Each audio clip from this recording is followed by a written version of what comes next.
assalamu alaikum. Merci à nos millions de partenaires. Merci à tout le monde pour la confiance et pour la fidélité. Vous l'avez noté, 40. On y a no haifi. Pas que. No haifi boui. Ah wow. Jam tout. Mesdames, messieurs, 20 sacs de ciment obtenus pour aujourd'hui, pour le projet de la maison de Koulaya. Vous l'avez noté, il y a 20 sacs ici, ici encore il y a 20 sacs. Et les 2 tonnes de ciment, c'est de la part d'une tante qui vit en Europe. Elle n'a pas voulu que je mentionne son nom. Elle me dit, Mariam, que j'accompagne tes activités parce que j'aime ce que tu fais et je te regarde à longueur de journée. Donc, elle aussi, elle nous a envoyé cet argent ce matin pour me dire, fais telle chose pour telle activité. Merci de passage. Regardez les agrégats qui sont là. Haray kochunoto, kaje njane, et sarjman di njare. Haray non an nintingolong, fe no sa ilo kundungu ni birki no satti muradu mo'yuru. Haray et timbo ndo, en hebali, ake mon frère, s'il te plaît. Haray en hebali birki kamede mga. J'ai été obligé d'appeler à Balai, parce que ben quand on me yé golfi ko ben dardi kon jami on taire. Mais malheureusement là-bas encore, ben yo birki ala. Donc on va marquer la pause. Balai kadi malheureusement birki ala ton donc il faut qu'on pense aussi à trouver les briques à Mamou. Néanmoins, j'invite les partenaires de nous aider. Chaque tante peut faire quelque chose pour faire rapidement la pose de la première pierre de cette maison. Nous n'avons pas assez d'argent. D'ailleurs, nous n'avons même pas d'argent. La seule chose qui nous intéresse, c'est comment assister les personnes qui sont dans le besoin.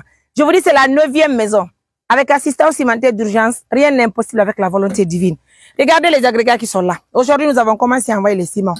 Nous avons besoin de 5000 briques. Je dis bien 5000 briques. Alors, très rapidement, je suis venue avec mon couple biologique aujourd'hui. Mais il y a une parce qu'on dit à la méminique.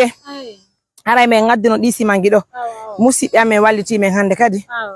Aray enta me artina parce qu'on dit na fuki kadi me hoti kadi. Ko to alfa kon no way. No ay fi. Ko to abi de mabbe go. Ande jena bu jabali arde. Jo. Yettu ko to alfa ka. Ko to alfa. Ko to alfa. Oro ko tirawanni. Ko bengo makko ni nen.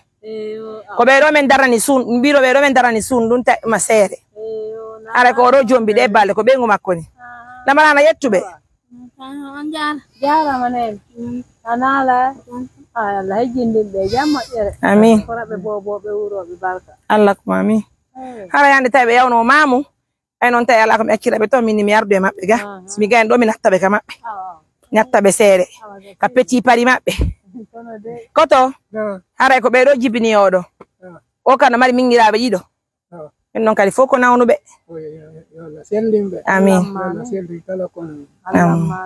haray be do kamere ndare si Allah muyay en darana be do suudu dan so ko men darani kon nene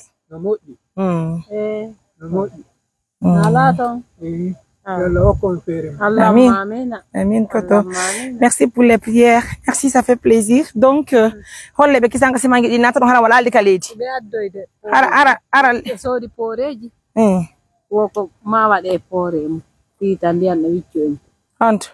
Woka dinata tado. Yara non na wadi kaledi parce que si mangi ko sen hibino birki o wa hande no hara en programme o men didugol sunu me birki hebaaki. Si partenaire be walli men fi birki on hara programme fu sala ko won en tonginde fi musala yeb c'est vrai ngeden kadi heba ko dun non planche ke le yarata fi bargo si basman donc hara en même temps kadi mi yoddi ma son be ben kadi ko yobete mais néanmoins on va gérer ensemble. En tout cas, merci à nos millions de partenaires. Rien n'est impossible chez nous.